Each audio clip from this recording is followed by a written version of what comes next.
দলের প্রতিষ্ঠা দিবসের কর্মসূচি নিয়ে রাজ্যের সঙ্গে টাগ অফ ওয়ারে জড়িয়েছিল আইএসএফ। ভিক্টোরিয়া হাউসে সভা করার অনুমতি চেয়ে আদালতে দ্বারস্থ হয় নওশাদের দল।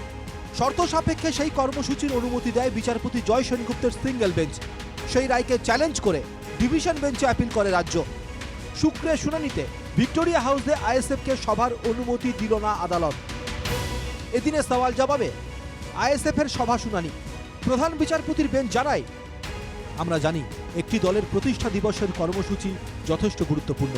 রাস্তা আটকে সাধারণ মানুষের সমস্যা করে মিটিং মিছিল করা যাবে না। সেক্ষেত্রে কোনো ঘেরা জায়গায় সভা করার কথা ভাবুন।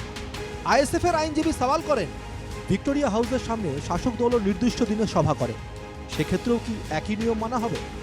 তখন প্রধান বিচারপতির বেঞ্চ রাজ্যকে প্রশ্ন করেন, একই দিনে ওই এলাকায় মিছিল রয়েছে, পুলিশের ম্যারাথন রয়েছে, পাশাপাশি এসোসিয়ার সমাবেশ রয়েছে শহীদ মিনারের কাছে। দুপুর 2:30টায় এই অনুষ্ঠান হলে অসুবিধা কোথায়?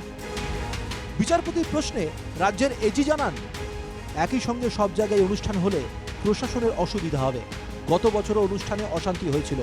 রামলীলা ময়দান বা নেতাজি ইন্ডোরে সভা করতে পারে আইএসএফ। এরপরই প্রধান বিচারপতি টি.এস. শিবজ্ঞানম বলেন, কিন্তু আইএসএফের সভায় গত বছর অশান্তি হয়েছিল, এবারেও অশান্তি হলে তার দায় কে নেবে? গত বছরের ঘটনায় যথেষ্ট সমস্যা হয়েছিল। ঘটনায় যার এফআইআর নাম ছিল তিনিও সেদিন এই কর্মসূচিতে থাকবেন। 40 দিন জেলে ছিলেন, এখন জামিনে রয়েছেন। এটা উদ্বেগজনক। তখন আইএসএফের তরফে আইনজীবী ফিরদৌস শামীম বলেন, অশান্তি হলে দায় আমাদের। আমরা মুচলেখা দিয়েছি, যে এফআইআর করা হয়েছে তা মিথ্যা অভিযোগের ভিত্তিতে করা হয়েছে। এরপরেই প্রধান বিচারপতির বেঞ্চ নির্দেশ দেন, নেতাজি ইন্ডোর বা ক্ষুদিরাম অনুশীলন কেন্দ্রে সভা করুন, শান্তি বজায় রাখুন। হাইকোর্টের রায়ের পরেই রাজ্য পুলিশের সঙ্গে আলোচনার পর রাজ্যের তরফে জানানো হয়, নেতাজি ইন্ডোরেই সভার স্থান চূড়ান্ত। আদালতের রায়ে তোলপাড় রাজনীতি।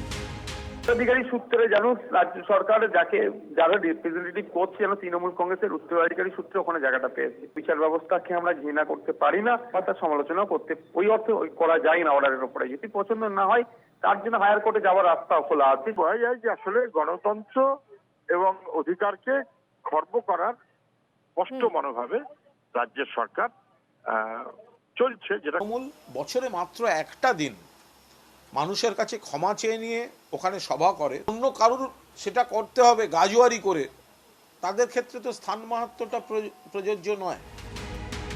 আগে ভিক্টোরিয়া হাউসে সভার অনুমতি চেয়ে মামলা করেছিল বিজেপি।